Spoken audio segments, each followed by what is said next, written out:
Members of the JSA went about their normal lives after saving the world. When Yolanda ran across Cindy, who is also known as Shiv, she attempted to enjoy her day. Yolanda was on the defensive as soon as she saw Cindy out in public, but even the finest defense couldn't prepare her for what Cindy had planned. Shiv told Wildcat that she wanted a pass for her previous transgressions and a chance to prove herself by joining the JSA. When there was a knock at the door, Courtney and her family were enjoying a breakfast free of the tension of everything they had been through. Pat went to the door and was astonished to see the Croc family waiting to eat breakfast with them. At the conclusion of this episode, the villains display some strange behavior, but it's unmistakably on brand for what Season 3 of Stargirl is meant to be about. Stargirl closed Season 2 with a terrifying skeleton guy chatting to a nurse in the same hospital where Jennie's brother was being treated, and this bony dude was planning to visit Blue Valley. Mr. Bones is a DC Comics villain, and there's one key difference about him that needs to be addressed right away. Mr. Bones may appear to be a walking skeleton, yet his flesh and muscles are transparent. If this Mr. Bones is anything like the ones in the comics, he excretes cyanide, which kills everyone who comes into contact with him. Mr. Bones isn't Eclipso, and he might not even be a villain.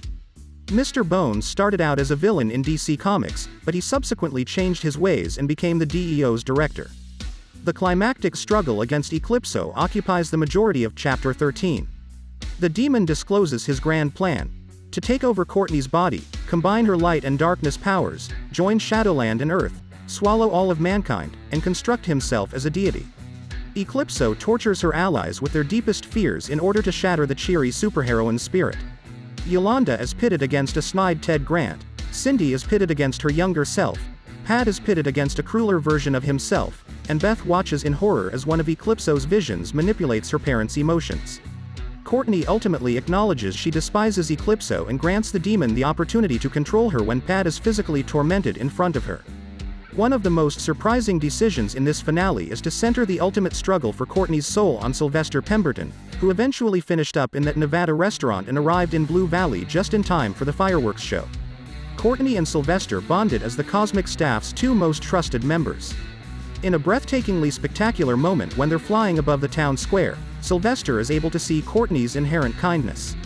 Stargirl has carved itself a distinct niche as a superhero program that is as concerned in humanizing its villains as it is in humanizing its heroes, from Courtney's awkward friendship with Cindy to Crusher Croc's passion for Pat to the Shade's whole existence. While Eclipso's sheer, unadulterated evil was a refreshing change of pace, I believe an emphasis on human drama would allow Stargirl to shine even brighter. Enough for now. Till next time, please like this video and subscribe to my channel. See you soon.